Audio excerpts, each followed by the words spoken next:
జగన్మోహన్ రెడ్డి గారు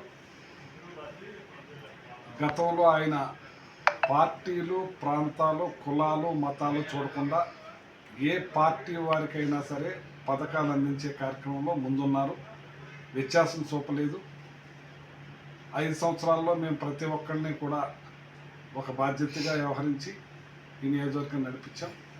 ఇప్పుడు రాష్ట్రం అంతా ఏ రకంగా ఉందో ఒకసారి చూస్తున్నారు కదా.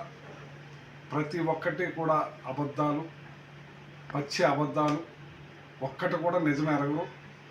ఎలక్షన్కు ముందు ఇష్టానుసారంగా అబద్ధాలు చెప్పి మరి సూపర్ 6 అని చెప్పి నీకు 15 ఈ పిల్లకు కూడా 15 అని ఇష్టానుసారంగా అబద్ధాలు చెప్పి ల్యాండ్ టైటిలింగ్ యాక్ట్ని తీసుకొచ్చి వాళ్ళ టైంలో వచ్చిన ల్యాండ్ టైటిలింగ్ యాక్ట్ని కూడా జగన్మోహన్ రెడ్డి గారి మీద రుద్ది దానివల్ల మీరు ఇంత నష్టపోతున్నారు, ఈ రాష్ట్రం తాకట్టు పెట్టేస్తారని చెప్పిన వీళ్ళు మళ్ళీ అదే ల్యాండ్ టైటిలింగ్ యాక్ట్ని రన్ చేస్తున్నారంటే ఏమనాలి? ఈ అబద్ధాలు చెప్పిన వాళ్ళందరినీ కూడా ఏమనాలని నేను తెలియజేస్తున్నాను. యాక్చువల్గా మేము జనవరి తర్వాతే మేము ప్రజల్లోకి వెళ్ళాలని అనుకున్నా. అప్పటిదాకా మనం మాట్లాడుతుంది. ఇవాళ తణుకు వచ్చాను కాబట్టి ప్రజలకి అబద్ధాలు ఏ రకంగా చెప్పారనేది గుర్తు చేయడానికే నేను మాట్లాడుతున్నాను. అలాగే ఈరోజు సిలిండర్స్ అని చెప్పారు. అలాగే అమ్మఒడికి అమ్మకు తల్లికి వందనం అనే పేరు మీద మళ్ళీ 18 ఏళ్ళు నిండిన ప్రతి మహిళకి 1500 అని చెప్పారు. ఎన్నో అబద్ధాలు చెప్పి రైతుకి 20,000 అని చెప్పి రైతులకి ఏమీ ఇవ్వకుండా చేశారు. ఇవాళ ఏదైతే మేము రేషన్ దుకాణాల్లో మేము బళ్ళు ద్వారా ప్రజల దగ్గర సప్లై చేసాం. ఆ రోజున సార్టెక్స్ ఫోర్టిఫైడ్ రైస్ ఇచ్చాం. ఫోర్టిఫైడ్ రైస్ స్టార్ట్ చేసింది మేమే.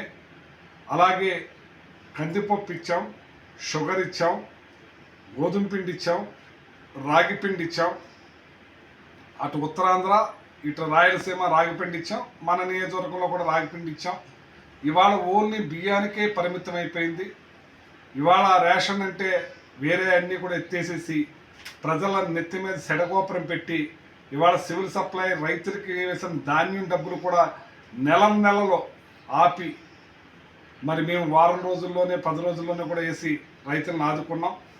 ఇవాళ ఏదైతే రైతు భరోసా అన్నది మీరు రైతులకి 20,000 అని చెప్పి రైతుల కష్టకాలంలో ఉన్న దాన్ని కూడా మీరు ఆదుకోలేకపోకుండా వాళ్ళకి ఇవ్వకుండా ఇవాళ చెరగోపురం పెట్టారు. ఇవాళ రైతులకి ఇక్కడ ఏదైతే వయ్యేరు ఇవన్నీ పొంగి నష్టపోయి మళ్ళీ పూడ్చుకునే దానికి కూడా ఇన్పుట్ సబ్సిడీ రాస్తున్నామా లేదా అనేది ఈరోజు కూడా తేల్చడం లేదు. ఇవాళ ప్రజలకి మీరు పంగనామం పెట్టారు. ఇది మేము జనవరి తర్వాత మాట్లాడాలనుకున్నాం. కానీ మీరు చేస్తున్న పనులకి, మీరు హింసిస్తున్న ఇదికి మరి మేము అప్పుడు ఆ రోజు తెలుగుదేశం పార్టీ, జనసేన పార్టీ, ఏ పార్టీ అని చూడకుండా అందరికీ చేసాం. ఇవాళ మీరు ఎడదీసి ప్రతి ఒక్కరిని కూడా ఏ రకంగా ఎగరగొట్టాలా, ఇవ్వకుండా చేయాలని చెప్పి ప్రయత్నాలు చేస్తున్నారు. ఇది భావ్యం కాదు. మీరు ఏదైతే సూపర్ 6 అన్నారో ఆ సూపర్ 6ని అమలు చేయవలసిన బాధ్యత మీకుంది. అమలు చేయవలసిందే, అమలు చేసి ప్రజలకు అందించవలసిందే అని చెప్పి కోరుతా ఉన్నాను.